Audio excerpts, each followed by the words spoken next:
So hey welcome back. আজকের কিন্তু আবার আমরা চলে এসেছি ক্লাস 10-এর অঙ্ক নিয়ে এবং আজকের কিন্তু আবার আমরা করব কোষে দেখি 2 অর্থাৎ সরল সুদ কষার অঙ্কগুলো। কোন অঙ্ক করব তোমরা এখানে দেখো, আমরা কিন্তু করব আজকে 18, 19 এবং 20 দাগের অঙ্কগুলো। এই তিনটে অঙ্ক কিন্তু আজকের আমরা করব। আর আগের ভিডিওতে পুরো একদম 11 থেকে 17 পর্যন্ত আলোচনা করেছিলাম, সেগুলো তোমরা যদি না দেখে থাকো তাহলে নিচে ডেসক্রিপশনে দেওয়া লিঙ্ক বা উপর আই বাটনে ক্লিক করো, সেখানে কিন্তু আমি পুরো সব ভিডিওই দিয়ে রেখেছি। মানে তোমার 11 থেকে 17 পর্যন্ত দেওয়া রয়েছে, 1 থেকে 10 পর্যন্ত কিন্তু দেওয়া রয়েছে, ঠিক আছে? ওকে। তাহলে চলো আজকে আর একদম বেশি কথা বাড়াবো না, তবে বলে রাখি আগের পার্টগুলো তোমরা দেখো, পার্ট 1 দেখো, পার্ট 2 দেখো, তারপরে আজকের পার্ট 3 এর ভিডিও তোমরা দেখা স্টার্ট করো। পার্ট 1, 2 না দেখলে কিন্তু আজকের ভিডিওর অঙ্ক তোমরা কিছুই বুঝতে পারবে না, ঠিক আছে? তো চলো আর বেশি কথা বাড়াবো না, প্রথমেই আমরা চলে যাব 18 দাগের অঙ্কতে। चलो भाई, देखो अब मैं क्या करता हूँ। তো দেখো আমরা প্রথমেই স্টার্ট করবো 18 দাগের অঙ্কটা। তবে বলে রাখি 18, 19, 20 প্রচন্ড ইম্পর্টেন্ট, সবকটাই কিন্তু তোমরা স্টার মার্কিং করবে, প্রত্যেকটা ভিভিআই ভেরি ভেরি ইম্পর্টেন্ট। তো দেখো 18 দাগের অঙ্কে বলে দিয়েছে কোনো ব্যাংক বার্ষিক 5% হারে সরল সুদ দেয়, ওই ব্যাংকে দীপুবাবু বছরের প্রথমে 15,000 টাকা জমা দেওয়ার 3 মাস পরে 3,000 টাকা তুলে নিলেন এবং টাকা তুলে নেওয়ার 3 মাস পরে আবার তিনি 8,000 টাকা জমা দিলেন। ওই বছরের শেষে দীপুবাবু কত টাকা টোটাল সুদে আসলে পাবে? তো দেখো খুব ভালো করে কিন্তু দেখবে। দেখো বছরের প্রথমে মানে কি? বছরের প্রথমে মানে একদম জানুয়ারি মাস এবং তার 1 তারিখে। তাহলে দেখো আমি এখানে লিখে রাখি, হ্যাঁ, প্রথম মাসটা হলো কি আমরা জানি জানুয়ারি, তারপরে হয় ফেব্রুয়ারি, তারপরে কোন মাস হয় মার্চ, তারপরে আসে এপ্রিল, তারপরে মে, তারপরে জুন, তারপরে কি আসে জুলাই, তারপরে আসে আগস্ট। দেখো আমি এখানে লিখে রাখছি আগস্ট, সেপ্টেম্বর, অক্টোবর, নভেম্বর আর ডিসেম্বর। শর্টে আমি এরকমভাবে লিখে রাখলাম। এবারে দেখো কি বলে দিয়েছে, তোমরা অঙ্কের মধ্যে দেখবে প্রথমেই বলে দিয়েছে সেকেন্ড লাইন থেকে দেখো, বছরের প্রথমেই বলে দিয়েছে ওই ব্যাংকে দীপুবাবু বছরের প্রথমে 15,000 টাকা জমা দেওয়ার 3 মাস পরে 15,000 টাকা প্রথমেই গিয়ে কি করলো, ব্যাংকে জমা দিল, ঠিক আছে? তাহলে দেখো ব্যাংকে গিয়ে প্রথমে কত টাকা জমা করলো, 15,000, খুব ভালো কথা। তাহলে কবে গিয়ে জমা করলো বলেছে, বছরের প্রথমে, তার মানে কি বছরের প্রথম মানে কি জানুয়ারি মাসের একদম 1 তারিখে গেছে, একদম বছরের প্রথমে মানে 1 তারিখে গেছে, গিয়ে 15,000 টাকা জমা করেছে। 3 মাস পরে, 3 মাস পরে মানে কি জানুয়ারি, ফেব্রুয়ারি, মার্চ, 3 মাস কেটে যাওয়ার পরে, জানুয়ারি মাস হয়ে গেল, ফেব্রুয়ারি মাস হয়ে গেল, মার্চ মাস হয়ে যাওয়ার পরে 3 মাস পরে কি করেছে দেখো বলেই দিয়েছে, 3 মাস পরে গিয়ে 3,000 টাকা তুলে নিল। কি করলো, 3 মাস পরে গিয়ে 3,000 টাকা তুলে নিল। তাহলে ব্যাংক ব্যালেন্স ছিল কত, ব্যাংকে জমা করেছিল 15,000। 3 মাস পরে মানে ভাবো এপ্রিল মাসে গেল, একদম এপ্রিল মাসের 1 তারিখে গেল, কি এই 3,000 টাকা তুলে নিল। তাহলে ব্যাংকে কত টাকা পড়ে রইলো, ব্যাংকে পড়ে রইলো 12,000 টাকা, তাই না বলো? ব্যাংকে পড়ে রইলো কত, 12,000 টাকা। 3,000 টাকা তো তুলে নিল দীপুবাবু, কবে তুলে নিল, 3 মাস পরে মানে এপ্রিল মাসের ভাবো 1 তারিখে গেল, গিয়েই তুলে নিল।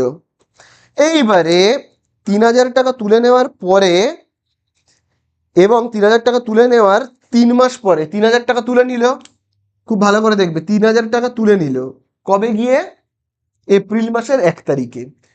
তুলে নেওয়ার পরে আবার 3 মাস পরে মানে এপ্রিল, মে, জুন, 3 মাস কেটে যাওয়ার পরে আবার কি করলো, ব্যাংকে গিয়ে 8,000 টাকা জমা করে এলো। বোঝা গেল? ব্যাংকে গিয়ে 8,000 টাকা জমা করে এলো, মানে এপ্রিল, মে, জুন কেটে যাওয়ার পরে আবার জুলাই মাসের 1 তারিখে ব্যাংকে গেল, গিয়ে 8,000 টাকা ব্যাংকে জমা করে এলো। তাহলে এখন দীপু বাবুর ব্যাংক ব্যালেন্স কত, এখন দীপু বাবুর ব্যাংক ব্যালেন্স হলো কত, 20,000 টাকা, তাই না? 12,000 ছিল, যেই 8,000 জমা করলো কত হয়ে গেল, 20,000 টাকা। বোঝা গেল?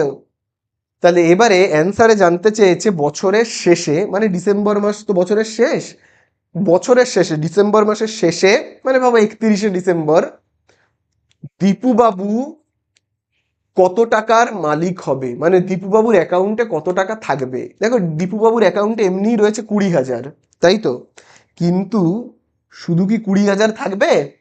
দীপুবাবু তো ইন্টারেস্ট পাচ্ছে, 15,000 টাকার ওপর ইন্টারেস্ট পাবে, 12,000 টাকার ওপর ইন্টারেস্ট পাবে, 20,000 টাকার ওপর ইন্টারেস্ট পাবে। টোটাল কত ইন্টারেস্ট পাবে আমরা দেখব, ঠিক আছে? তো চলো আমরা প্রথমে এই যে 15,000 টাকার ওপর কত ইন্টারেস্ট পাবে সেইটা দেখি। 15,000 টাকার ওপর, তাহলে দেখো আমি এখানে প্রথমেই লিখবো 15,000 টাকার ওপর, 15,000 টাকার ওপর কত মাস ইন্টারেস্ট পাবে। 15,000 টাকাটা কতদিন ব্যাংকে ছিল? 15,000 টাকাটা ছিল জানুয়ারি, ফেব্রুয়ারি, মার্চ, 3 মাস। তাহলে 3 মাসের ইন্টারেস্ট পাবে। ওপর 3 মাসের সুদ কত হয় দেখি, চলো দেখি। তাহলে সুদ বের করবার নিয়ম আমরা কি জানি? I is equal to PTR by 100। তাহলে দেখো আমি এখানে লিখবো আই। আচ্ছা, পিতে কত লিখবো? আসল টাকাটা বলো কত? 15,000। 15,000 টাকা তো ব্যাংকে জমা করেছে, তাই না? আচ্ছা, তারপরে দেখো এবারে টাইমটা কত হবে? টাইমটা 15,000 টাকা ব্যাংকে থাকছে কিন্তু 3 মাস, জানুয়ারি, ফেব্রুয়ারি, মার্চ। তাহলে আমরা টাইমে লিখবো কি? 3 মাস। এবার আমি তোমাদের বলেছি সরল সুদের অঙ্কে কিন্তু টাইমকে মাস বা দিনে রাখা চলবে না, মাসকে বছরে নিয়ে যেতে হবে। তাহলে 3 মাসকে বছরে নিয়ে যেতে গেলে আমায় কি করতে হবে? 12 দিয়ে ভাগ করতে হবে, তাহলেই তো বছর চলে আসবে, তাই না? তাহলে টাইমটাকে আমি কি লিখবো? 3/12। 3 মাসটা বছরে এলো। আচ্ছা, এবারে আসবে আর। আর মানে কত আসবে? এই যে আর মানে সুদের হারটা দেখো বইয়ের একদম প্রথম লাইনেই দেখবে বলে দিয়েছে কত, 5%। লিখবো 5%, দাগ কাটবো। নিচে কত লিখবো? 100, তাই তো। তাহলে এখানে আমরা লিখবো কত? 100। কাটাকুটি করি, নিচে দুটো শূন্য, ওপরে দুটো শূন্য। তাহলে থাকছে কত? এটা মুছে দিই। তাহলে এখানে পাচ্ছি আমরা আই ইজ ইকুয়াল টু, দেখো এখানে থাকছে দেখো 150 ইন্টু 3/12 ইন্টু কত? 5। তাহলে কাটাকুটি করি আবার। দেখো 3 দিয়ে 3কে ভাগ করলে 1, 3 দিয়ে 12কে ভাগ করলে কত হবে? 4 হবে। আবার দেখো 2 দিয়ে 4কে ভাগ করলে কত হবে? 2 হবে। 2 দিয়ে 150কে ভাগ করলে কত হবে? 75 হবে। তাহলে আর তো কাটাকুটি যাবে না, তাহলে থাকছে কত আমাদের? নিচে থাকছে 2, আর উপরে থাকছে দেখো 75 আর 5 গুণ করলে কত হয়? 75 আর 5কে যদি গুণ করি তাহলে হবে তোমার 5 5 25, 5 হাতে রয়েছে কত? 2, 5 সাথে 35, 37, অর্থাৎ 375। তাহলে লাস্ট এবারে আমরা যে গুণটা করব, সরি ভাগ করব, 375 ভাগ 2 করলে কত হয় দেখি? 375 ভাগ 2 করলে 375 ভাগ 2, 2 এককে 2 বিয়োগ করলে 1, কত হচ্ছে এখানে? 7, তাই তো, 17। তাহলে হবে 2 8 16, 1 ওপর থেকে নামবে 5, 2 সাথে 14, বিয়োগ করলে 1, দশমিক দিয়ে 0, 2 5 10। তাহলে কত পেলাম আমি? আই ইজুকাল টু কত পাচ্ছি? আই ইজুকাল টু আমি পাচ্ছি 187.5, তাই না? তাহলে এই হলো আমার ইন্টারেস্ট। এই আমি পেলাম কি? ইন্টারেস্ট। যে 15,000 টাকা আমি যদি ব্যাংকে রাখি 3 মাসের জন্য, 15,000 টাকার ওপর 3 মাসের ইন্টারেস্ট কত? এই যে 187.50 টাকা। বোঝা গেল? চলো এইবারে তাহলে প্রথম 3টে মাস জানুয়ারি, ফেব্রুয়ারি, মার্চ, এই 3 মাসের ইন্টারেস্ট আমি পেলাম কত? 187.50 টাকা। এবারে আমি দেখব নেক্সট 3টে মাস, মানে এপ্রিল, মে আর জুন, এই 3টে মাসের ইন্টারেস্ট কত পাওয়া যায় দেখি। তাহলে চলো আমি এখানে লিখব এই 3টে মাস ব্যাংক ব্যালেন্স কত ছিল? 12,000 টাকা। তাহলে আমি এখানে লিখব কি? 12,000 টাকার ওপর 3 মাসের সুদ কত হবে? ওই একই সিস্টেমে আমরা করব।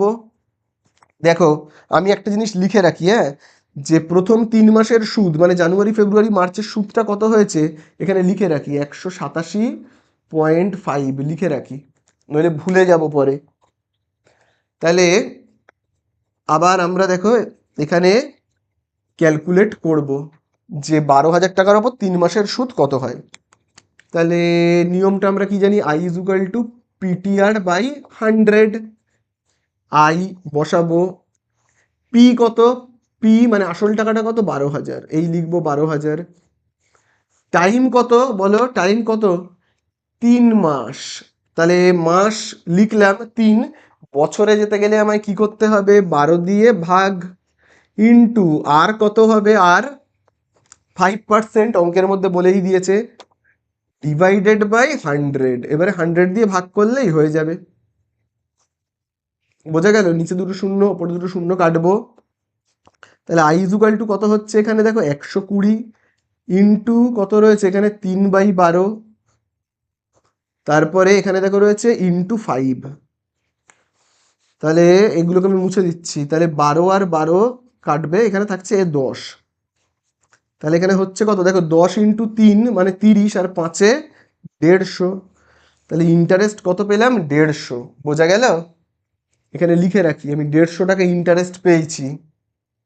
বোঝা গেল, তাহলে এই যে 3টে মাস, কোন 3টে মাস, এপ্রিল, মে, জুন, এই 3টে মাসে আমি 12,000 টাকার ওপর ইন্টারেস্ট পেয়েছি। কত টাকা পেয়েছি কিন্তু 150 টাকা। আর কত মাস আমার হাতে আছে, আর কত মাস হাতে আছে দেখো, July, August, September, October, November, December, 6 মাস হাতে আছে। ব্যাংক ব্যালেন্স কত, ব্যাংক ব্যালেন্স 20,000 টাকা। তাহলে এবার আমি দেখবো 20,000 টাকার ওপর 6 মাসের ইন্টারেস্ট কত হয়। তাহলে এবারে আমার ব্যাংক ব্যালেন্স হলো কত 20,000 টাকা, মানে দীপু বাবুর ব্যাংক ব্যালেন্স এখন 20,000 টাকা। তাহলে 20,000 টাকার ওপর 6 মাসের সুদ কত হবে চলো দেখি, খুব ভালো করে দেখবে। আবার আমি এই জায়গাগুলোকে মুছে দিচ্ছি। দেখো তাহলে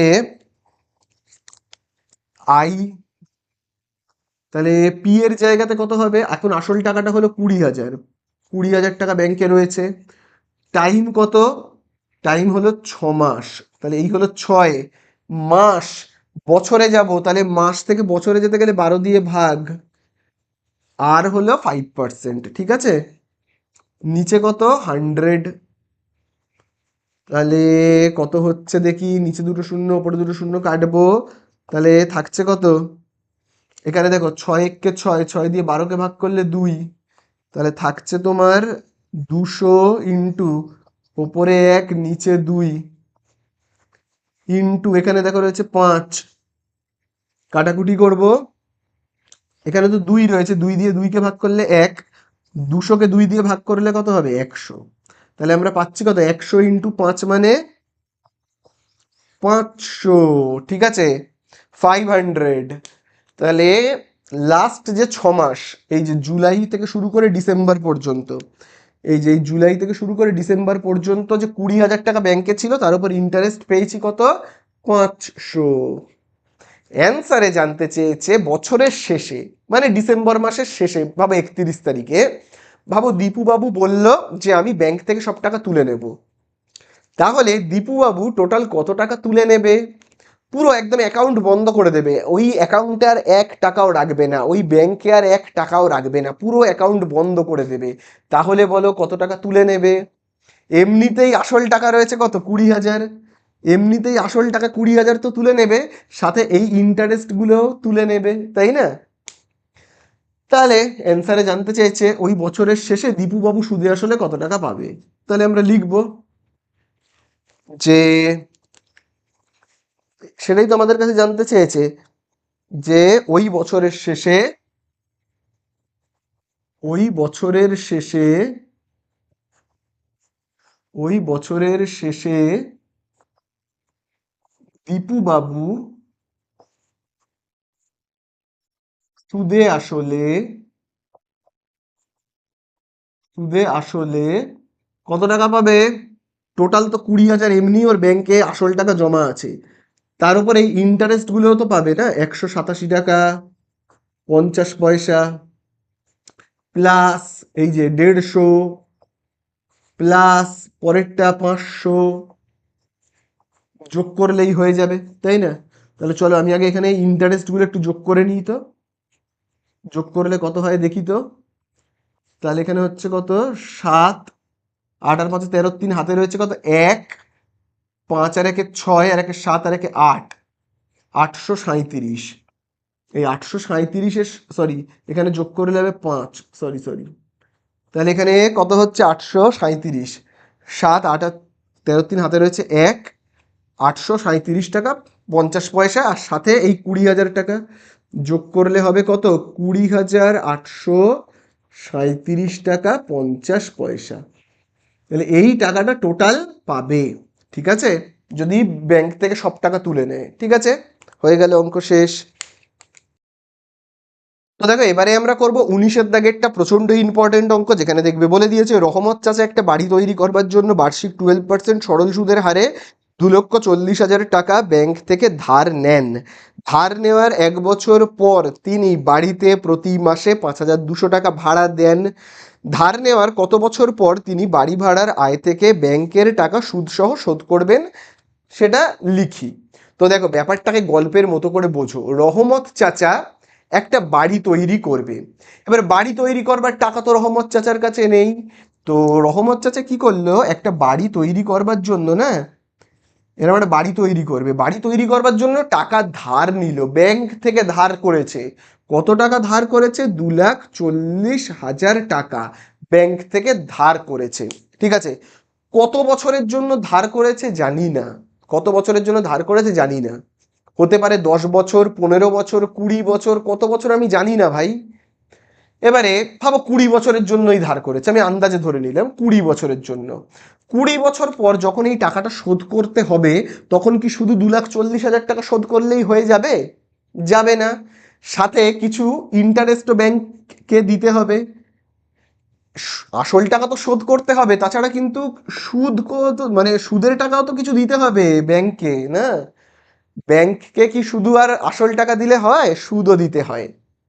তো সুদ আর আসল মিলে কিছুটা টাকা শোধ করতে হবে। এবারে রহমত চাচা কি করে এই টাকাটা শোধ করবে, এই আসল আর সুদ কি করে শোধ করবে বলে দিয়েছে। রহমত চাচার কাছে টাকা নেই, রহমত চাচা কি করবে, এই বাড়িটা তৈরি হওয়ার পরে বাড়িটা ভাড়া দিয়ে দেবে। বাড়িটা তৈরি করতে 1 বছর লাগবে, 1 বছর পরেই বাড়িটা ভাড়া দিয়ে দেবে।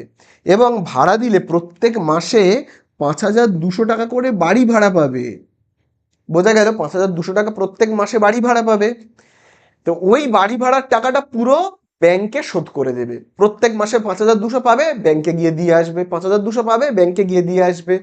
এরম করে করে 2,40,000 টাকাও মেটাবে, আর তার উপর যে ইন্টারেস্ট হয় সেটাও মিটিয়ে দেবে। অ্যান্সারে জানতে চেয়েছে এই পুরো কাজটা করতে, বাড়ি তৈরি করা থেকে শুরু করে ভাড়া দিয়ে ভাড়া শোধ করতে টোটাল ক বছর লাগবে, এটা আমাদের কাছে জানতে চেয়েছে। আমি জানি না ভাই ক বছর লাগবে, তো আমি ধরে নেব যে X বছর লাগবে। তাহলে চলো আমরা এখানে লিখবো ধার নেওয়ার কত বছর পরে। তাহলে লিখবো মনে করি, তাহলে আমরা লিখবো কি, মনে করি, ঠিক আছে, ধার নেওয়ার X বছর পরে আমরা লিখবো মনে করি ধার নেওয়ার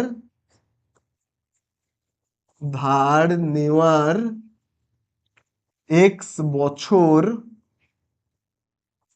কি বলে দিয়েছে, ধার নেওয়ার X বছর পরে পরে তিনি,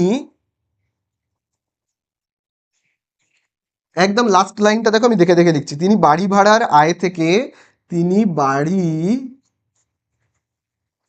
ভাড়ার আয় থেকে বাড়ি ভাড়ার আয় থেকে ব্যাংকের টাকা ব্যাংকের টাকা তাহলে ব্যাংকের টাকা কি করবে, সুদ সহ শোধ করবে, সুদ সহ শোধ করবেন শোধ করবেন। আগে আমরা এটা লিখে নেব, একদম লাস্ট লাইনটা দেখে দেখে টুকে দিলাম। যে বাড়ি তৈরি করে ভাড়া দেবে এবং সেই ভাড়া দিয়ে 2,40,000 এবং তার উপর যে ইন্টারেস্ট হয় সেটা শোধ করতে এক্স বছর লাগবে। এবারে কথাটা হলো 2,40,000 তো শোধ করবে, কিন্তু ইন্টারেস্ট কত দেবে?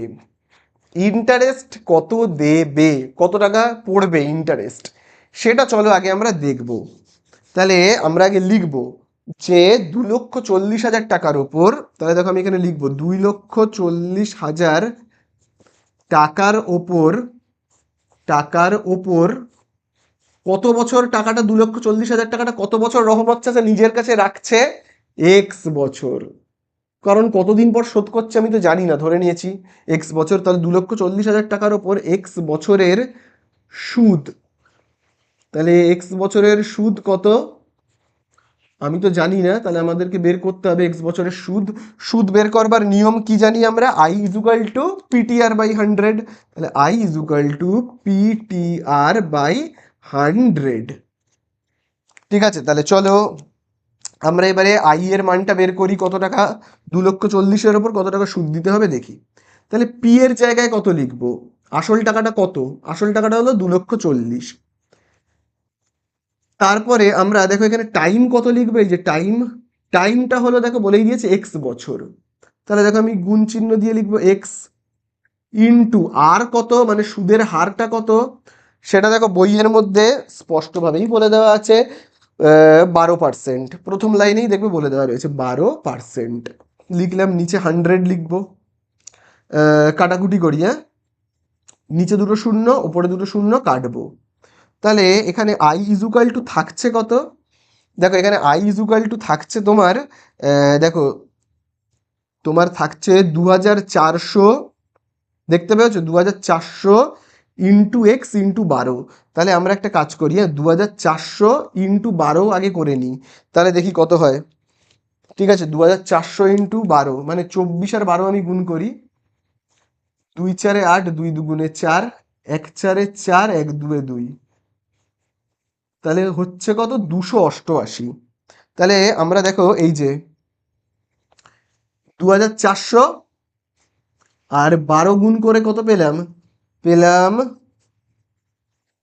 এই যে দুটো শূন্যকেও তো নিতে হবে না, এই দুটো শূন্য আর সাথে এক্স রয়েছে, তাহলে এক্স এই এত টাকা, বোঝা গেল।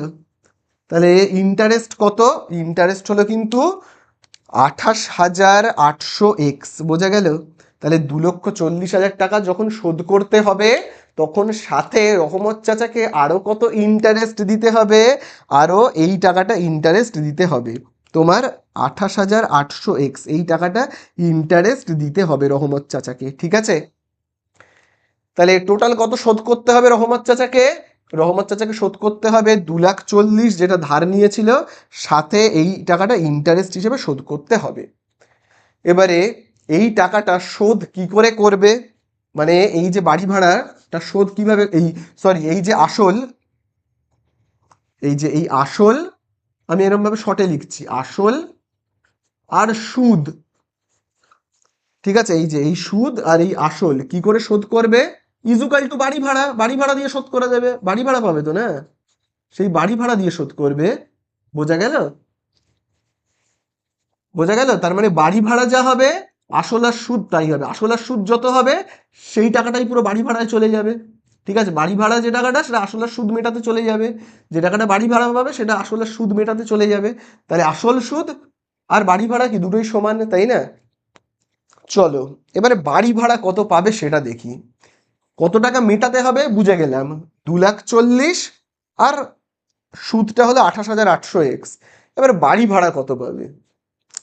তো দেখো বাড়ি ভাড়া পাচ্ছে প্রত্যেক মাসে কত, 5,200। তাহলে প্রত্যেক মাসে কত পাচ্ছে, 5,200।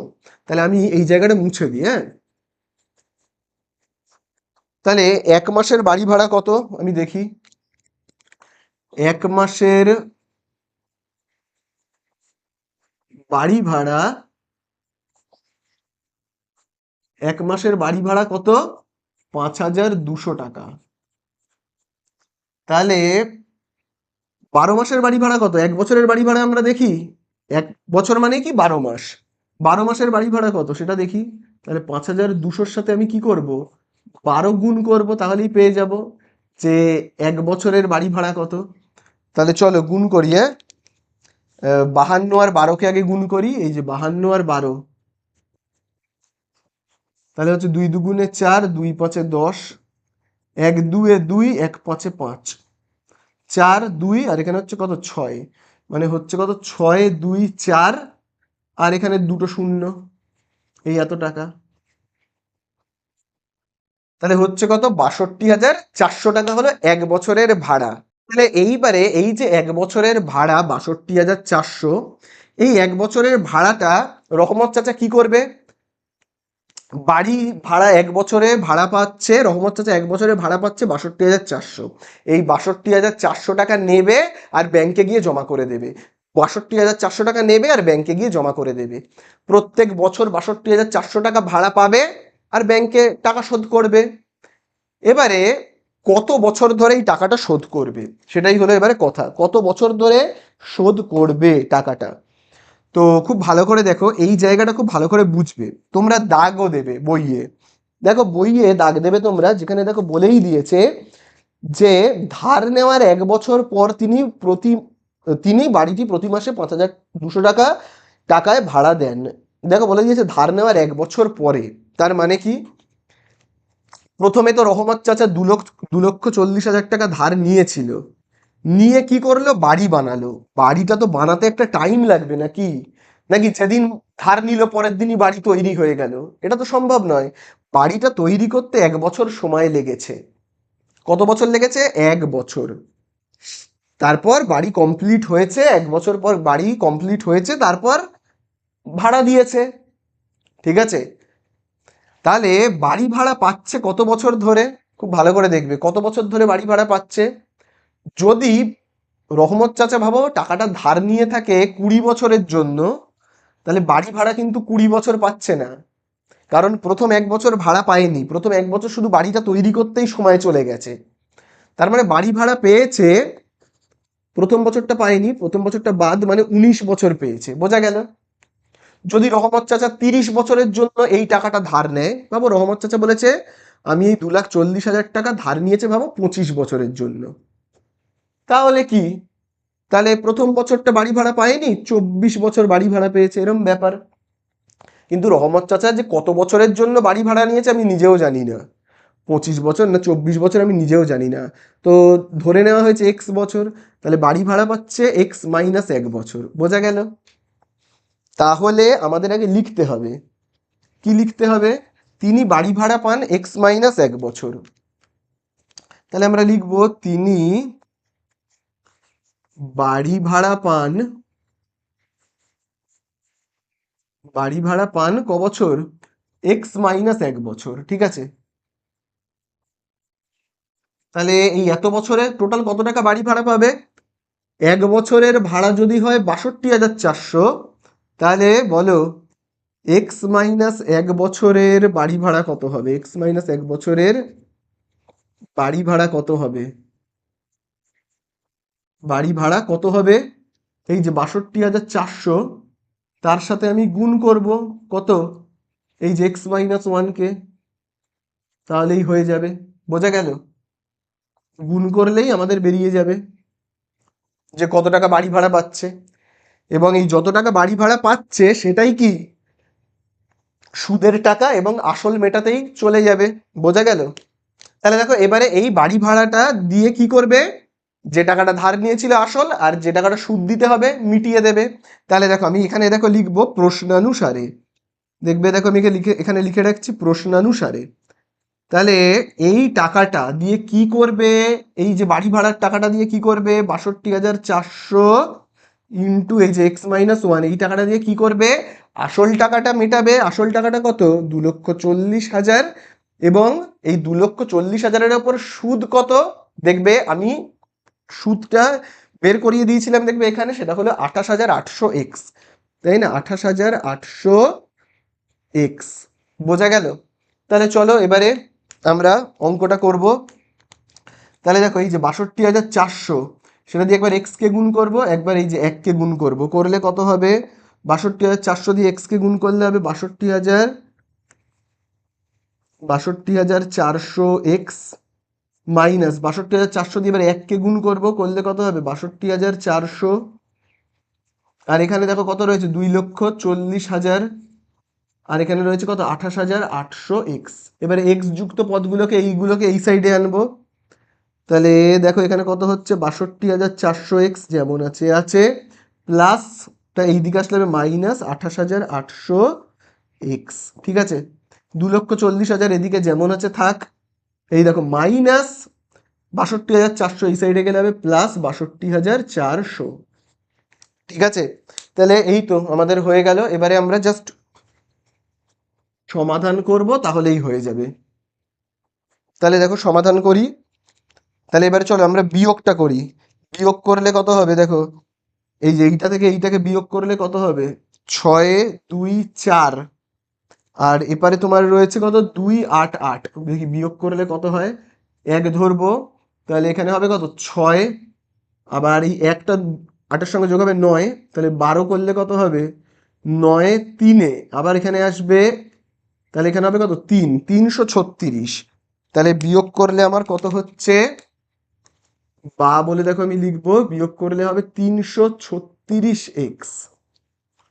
তারপরে দেখো এই যে এইটা আর এদের দুজনকে যোগ করব, করলে কত হবে, এখানে দেখো 4, প্রথমত আগে দেখো কত হচ্ছে, দুটো শূন্য দুটো শূন্য বসে যাক।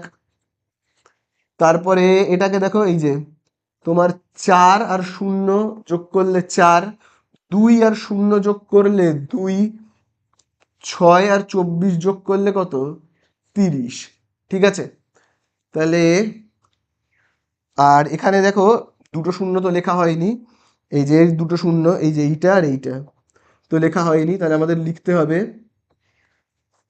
Equal to. ঠিক আছে, তাহলে 3, 0, 2, 4 দুটো শূন্য। ঠিক আছে, তাহলে এবারে এই যে এই পুরোটা গুণ রয়েছে, এবার ওই সাইডে পাঠিয়ে দেবো, পাঠিয়ে দিলে হবে ভাগ, তাহলে নিচে বসে যাবে। কাটাকুটি করি, নিচে দুটো শূন্য পরে দুটো শূন্য কাটবে। এবারে চলো 336 দিয়ে পুরোটাকে ভাগ করব, করলে কত হয় দেখি, 336 দিয়ে 336কে ভাগ করলে 1, এটাকে ভাগ করলে কত হয় দেখা যাক, 3, 0, 2, 4 তাকে ভাগ করব 3, 3, 6 দিয়ে। তাহলে দেখো এখানে কত হবে, 3, 3, 6 দিয়ে করলে হবে, 3 দিয়ে আমি যদি 30কে ভাগ করি কতদূর নামতা পড়তে হয় 10, তো 10 অবধি পড়বো না, 9 অবধি পড়বো। তাহলে 3, 3, 6 আর 9 গুণ করলে কত হবে 9, তাহলে দেখো এখানে হবে 9 আর 6 কত 54, 4 হাতে কত রয়েছে 5, 9, 3, 27 আর 5 কত 32 2 হাতে কত থাকছে, হাতে থাকছে তোমার 3, আবার 9, 3, 27 আর 3, 30। তাহলে এই তো হয়ে যাচ্ছে 9তে হচ্ছে কত, এই যে এইটা, তাহলে 9, তাহলে এটাকে কাটলে আমরা কত পাবো 9 পাবো। তাহলে এক্স ইজুকাল টু কত 9। তার মানে ব্যাপারটা কি দাঁড়ালো, কত বছরের জন্য ধার নিয়েছিল রহমত চাচা, টাকা কত বছরের জন্য ধার নিয়েছিল 9 বছরের জন্য। তাহলে এই হয়ে গেল আমাদের কি অ্যান্সার। তাহলে তোমরা অ্যান্সারটা লিখে দেবে, কি অ্যান্সারে লিখবে, লাস্ট লাইন দেখে দেখে তোমরা অ্যান্সারে লিখবে। লাস্ট লাইনে কি বলেছে, যে কত বছর পরে, তোমরা লিখবে 9 বছর পরে তিনি বাড়ি ভাড়ার আয় থেকে ব্যাংকের টাকা সুদ সহ শোধ করবেন। বোঝা গেল?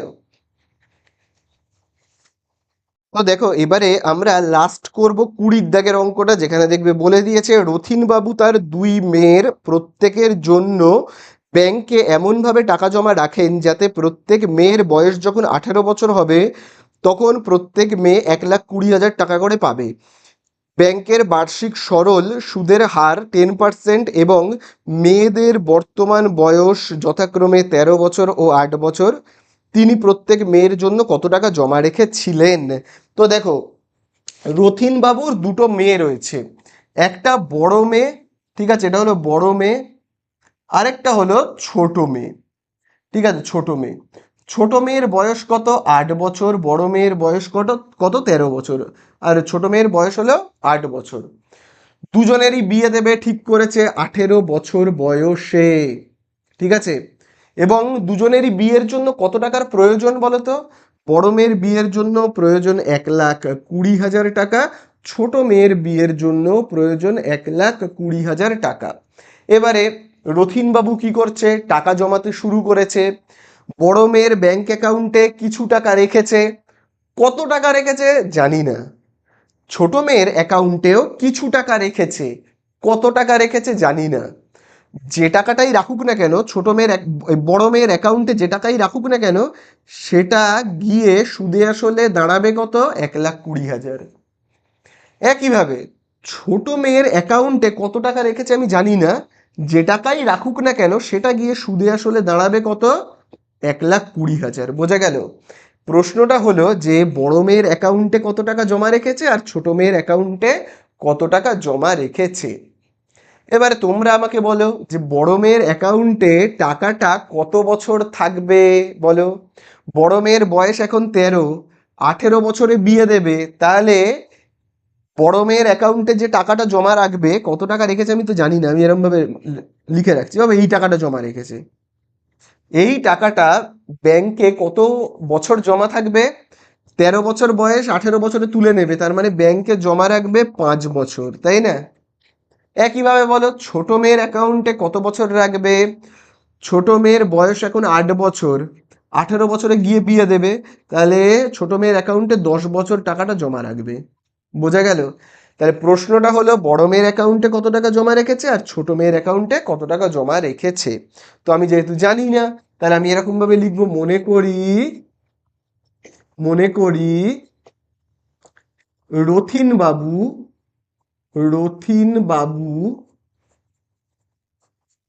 বড় মেয়ের অ্যাকাউন্টে, আচ্ছা এখানে তার অ্যাকাউন্ট শব্দটা নেই, বড় মেয়ের জন্য লিখি, রথিন বাবু বড় মেয়ের জন্য বড় মেয়ের জন্য এক্স টাকা, বড় মেয়ের জন্য এক্স টাকা ও ছোট মেয়ের জন্য ছোট মেয়ের জন্য ওয়াই টাকা জমা রেখেছেন জমা রেখেছেন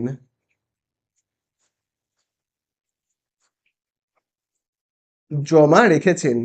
ঠিক আছে, কত টাকা জমা রেখেছে তো আমি জানি না, হতে পারে বড় মেয়ের নামে ভাবো 1,00,000 টাকা হয়তো জমা রেখেছে, ধরে নিচ্ছি 1,00,000 টাকা জমা রেখেছে, সেটা 5 বছর পর সুদে আসলে হচ্ছে 1,20,000। আবার ছোট মেয়ের নামে হয়তো জমা রেখেছে, আমি আন্দাজে ধরছি, এগুলো সব আন্দাজে বাবা, 70,000 টাকা ধরে নিচ্ছি বাবা, 70,000 টাকা, সেটা সুদে আসলে হচ্ছে 1,20,000 টাকা, এরকম ব্যাপার আর কি। তো আদৌ 1,00,000 রেখেছে না 70,000 রেখেছে আমি জানি না, সেই জন্য আমি ধরে নিয়েছি বড় মেয়ের নামে এক্স টাকা আর ছোট মেয়ের নামে ওয়াই টাকা জমা রেখেছে। বড় মেয়ের জন্য কত বছর সময় হাতে রয়েছে, 5 বছর। ছোট মেয়ের জন্য এখনো 10 বছর সময় হাতে আছে। ঠিক আছে, তাহলে আমরা দেখি যে বড় মেয়ের নামে যে টাকাটা জমা রেখেছে সেখান থেকে কত টাকা ইন্টারেস্ট পাওয়া যায় সেটা আমরা দেখি, চলো। বড় মেয়ের নামে যে টাকাটা জমা রেখেছে, বড় মেয়ের নামে জমা রেখেছে কত টাকা, এই যে দেখো লেখাই আছে, দেখো বড় মেয়ের নামে জমা রেখেছে এক্স টাকা। তাহলে আমরা এখানে লিখবো বড় মেয়ের ক্ষেত্রে বড় মেয়ের ক্ষেত্রে তাহলে দেখো আমি এখানে লিখে রাখছি বড় মেয়ের ক্ষেত্রে। তাহলে বড় মেয়ের ক্ষেত্রে কি হবে দেখো, কত টাকা ইন্টারেস্ট পাওয়া যায় দেখি, আই ইজুকাল টু, আমরা নিয়মটা কি জানি, PTR/100, তাই না? তাহলে এবারে তোমরা বলো যে কত টাকা জমা রেখেছে বড় মেয়ের নামে, কত টাকা জমা রেখেছে পি, কত টাকা জমা রেখেছে বড় মেয়ের নামে এক্স টাকা। তাহলে দেখো আমি এখানে লিখছি এক্স ইন্টু টাইম, বলো বড় মেয়ের বয়স এখন 13, 18 বছরে বিয়ে দেবে, মানে হাতে রয়েছে 5 বছর।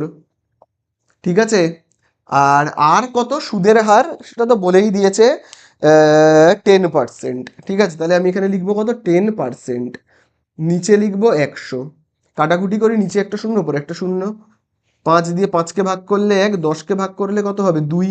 তাহলে আই ইজুকাল টু আমি কত পাচ্ছি, ওপরে এক্স নিচে কত 2। ঠিক আছে, তাহলে বড় মেয়ের নামে যে টাকাটা জমা রাখা হয়েছিল, বড় মেয়ের নামে কত টাকা জমা করা হয়েছিল, এক্স টাকা, সেই এক্স টাকার উপর আমরা ইন্টারেস্ট কত পাচ্ছি, এই যে এই টাকাটা। তাহলে 18 বছরের মাথায় যখন টাকাটা তুলে নেওয়া হবে। বড় মেয়ের বিয়ে এবারে চলে এসেছে, বড় মেয়ের বিয়ে দিতে হবে, 5 বছর কেটে গেছে, বড় মেয়ের বয়স ছিল 13 বছর, 5 বছর পরে 18 বছর যখন হয়েছে, রথিনবাবু যখন বড় মেয়ের বিয়ের জন্য টাকা তুলতে গেছে, তখন কত টাকা পাচ্ছে? তখন কত টাকা পাচ্ছে বলো? কত টাকা পাচ্ছে তোমরা এখানে বলবে। দেখো আমি এখানে লিখছি প্রশ্নানুসারে, প্রশ্নানুসারে। তাহলে বলো, বড় মেয়ের বিয়ের জন্য টাকা তুলতে গেছে, তাহলে টাকা তুলতে গিয়ে কত টাকা পাচ্ছে? টোটাল বইয়ের মধ্যে বলেই দিয়েছে 1,20,000 টাকা। আর এই 1,20,000 টাকাটা আসছে কোথা থেকে? কিছু টাকা আসল জমা করেছিল, আর কিছু টাকা 5 বছর রাখার জন্য সুদ পেয়েছে, তাই না? রথিনবাবু কিছু টাকা জমা করেছিল, সেই কিছু টাকাটা কত? সেই কিছু টাকাটা হলো দেখো এক্স টাকা, তাই না? দেখো, সেই কিছু টাকাটা হলো কি তোমার এক্স টাকা, সেই কিছু টাকাটা হলো এক্স টাকা। এবং 5 বছর যে এই টাকাটা রেখেছিল এক্স টাকাটা, টাকাটা তার জন্য কিছু তো ইন্টারেস্ট পেয়েছে। সেই ইন্টারেস্টটা কত? এই যে দেখো, সেই ইন্টারেস্টটা হলো এই যে দেখো x/2। সেই ইন্টারেস্টটা হলো কি x/2। বোঝা গেল? তাহলে এই হলো আসল, এই হলো ইন্টারেস্ট, মিলে আমরা কি পাচ্ছি? 1,20,000, মানে সুদে আসলে এই টাকাটা পাচ্ছি। তাহলে এখান থেকে চলো আমরা এক্স এর মান বের করি। দেখো এখানে এক্স এর নিচে কিছু নেই, মানে কি এক রয়েছে, লসাগু করব। 1 আর 2 এর লসাগু কত? 2। চলো কোনাকুনি গুণ করি। 2 এর কোনাকুনিতে কত রয়েছে? এই যে দেখো 2 এর কোনাকুনিতে এক্স রয়েছে, গুণ করলে হবে 2x প্লাস, আবার দেখো এই যে একের কোনাকুনিতে রয়েছে এক্স, গুণ করলে হবে এক্স। আর এখানে দেখো রয়েছে কত? 1,20,000। ঠিক আছে, তারপরের লাইনে কি হবে বলো? এই যে দেখো 2x আর x যোগ করলে কত হবে? 3x বাই এখানে দেখো রয়েছে কত? 2। আর 1,20,000 যেমন হচ্ছে আমি দেখে দেখে টুকে দিলাম। বোঝা গেল?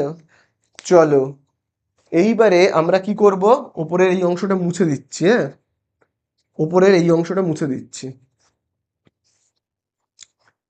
তাহলে দেখো এখানে আমরা পাচ্ছি কত, খুব ভালো করে দেখবে, বা বলে দেখো আমি লিখছি। তাহলে আচ্ছা, এই লাইনটাকে না আমি এখানেই লিখছি। হ্যাঁ, এই যে এই লাইনটাকে আমি এখানে করছি, 3x/2 সমান সমান 1,20,000। আচ্ছা এবারে 2টা রয়েছে ভাগ, এই সাইডে গেলে গুণ হবে। 3টা দেখো রয়েছে গুণ, এই সাইডে গেলে ভাগ হবে, মানে উল্টে যাবে আর কি। তাহলে 1,20,000। তারপরে এই যে তোমার 3/2 এই সাইডে গেলে উল্টে যাবে, হবে 2/3। কাটাকুটি করব, অঙ্ক শেষ। 3 একে 3, 3 দিয়ে 12কে ভাগ করলে কত হবে? 4। আর এই কটা শূন্যকে পাশে নিয়ে নিই। তাহলে আমরা পাচ্ছি কত? x = আমি এই সাইডে করি, তাহলে x = হচ্ছে কত তোমার? এই যে দেখো 4 × 2 মানে 8। আর এখানে দেখো 4টে শূন্য আছে। বোঝা গেল? তাহলে 80,000 হলো। তার মানে ব্যাপারটা কি দাঁড়ালো? বড় মেয়ের নামে ব্যাংক অ্যাকাউন্টে কত টাকা জমা করেছিল? 80,000 টাকা ব্যাংক অ্যাকাউন্টে জমা করেছিল বড় মেয়ের নামে। এবং 13 বছরের মাথায় 80,000 টাকা ব্যাংকে জমা করেছিল, 18 বছরের মাথায় গিয়ে 1,20,000 টাকা পাচ্ছে সুদে আসলে। এই হলো গেল কি আমাদের বড় মেয়ে। এবারে আমরা চলে আসব ছোট মেয়ের ক্ষেত্রে। আবার তোমরা এরকম ভাবে করবে, ছোট মেয়ের ক্ষেত্রে। আবার তোমরা এরকম ভাবে করবে ছোট মেয়ের ক্ষেত্রে। তাহলে বলো, ছোট মেয়ের নামে কত টাকা ব্যাংকে জমা করেছিল? একদম প্রথম লাইনেই দেখবে লেখা আছে, প্রথম লাইনেই দেখবে আমি লিখিয়েছি, মনে করি বড় মেয়ের নামে এক্স টাকা, ছোট মেয়ের নামে কত টাকা? ওয়াই টাকা। তাহলে এই যে তোমার পি এর জায়গায় কত হবে? ওয়াই। ওয়াই টাকা জমা করেছিল ছোট মেয়ের নামে। টাইমটা কত? ছোট মেয়ের বয়স ছিল তখন 8 বছর। 18 বছরে বিয়ে দেবে, মানে 10 বছর ব্যাংকে রাখবে টাকাটা, 10 বছর। আর এর জায়গায় কত? 10, 10%। নিচে 100, দুটো শূন্য কাটবো, তাহলে i = কত হচ্ছে? ওয়াই। এই ওয়াইটাকে দেখে দেখে টুকে দিলাম। বোঝা গেল? তাহলে আবার এদিকে আমরা লিখবো প্রশ্নানুসারে, এবং এদিকে লিখবো 1,20,000। ছোট মেয়ের বিয়ের সময়ও ব্যাংক থেকে 1,20,000 টাকা পাবে। তো এই যে ছোট মেয়ের বিয়ের সময় ব্যাংক থেকে 1,20,000 টাকা পাবে, তো ব্যাংকে কত টাকা রেখেছিল সেটা তো বলো। ব্যাংকে জমিয়েছিল কত টাকা? ব্যাংকে জমিয়েছিল কিন্তু ওয়াই টাকা, তাই না? আমি দেখবে প্রথমেই লিখিয়েছিলাম, দেখবে প্রিন্সিপালটা ছিল ওয়াই। আসলটা ছিল কত, ওয়াই। তাহলে এই হলো আসল, সাথে ইন্টারেস্ট কত পেয়েছি, এই যে দেখো ইন্টারেস্ট কত পেয়েছি, ওয়াই। তাহলে এই যে দেখো আসল আর ইন্টারেস্ট, আসল আর ইন্টারেস্ট মিলে হচ্ছে 1,20,000 টাকা পাচ্ছে, তাই না? শুধু শুধু তো আর কেউ 1,20,000 পাবে না, নিশ্চয়ই কিছু না কিছু জমা করেছিল, এই ওয়াইটা জমা করেছিল এবং 10 বছর ব্যাংকে রেখেছিল বলে এই টাকাটা ইন্টারেস্ট পাচ্ছে। ঠিক আছে, এটা হলো ইন্টারেস্ট পাচ্ছে, এটা হলো আসল টাকাটা, পিটা। বোঝা গেল? তাহলে দেখো কত হচ্ছে, ওয়াই আর ওয়াই যোগ করলে কি 2y, 1,20,000। তারপরে দুইকে এই সাইডে পাঠিয়ে দাও, দুইটা কি রয়েছে বলো এখানে, দুইটা গুণ রয়েছে, এই সাইডে পাঠিয়ে দাও, ভাগ হয়ে যাবে। তাহলে ওয়াই ইজ ইকুয়াল টু কত হবে, 1,20,000/2। তাহলেই তো হয়ে গেল, শেষ। তাহলে কত হচ্ছে বলো, বাই 2 করলে তুমি যদি 1,20,000-কে 2 দিয়ে ভাগ করো তাহলে কত পাবে, 60,000, তাই না?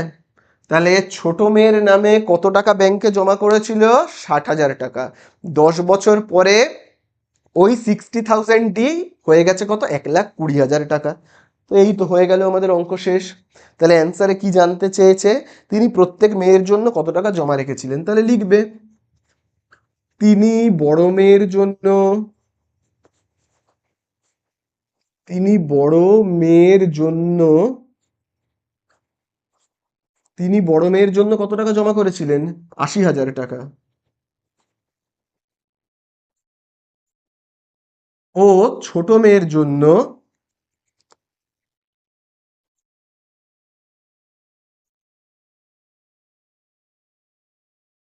ছোট মেয়ের জন্য 60,000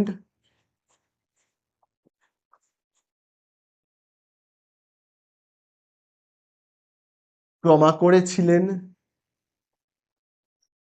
ঠিক আছে, ছোট মেয়ের জন্য 60,000 এই এত টাকা জমা করেছিলেন, হয়ে গেল অঙ্ক শেষ। खत्म। Bye bye, tata, good bye.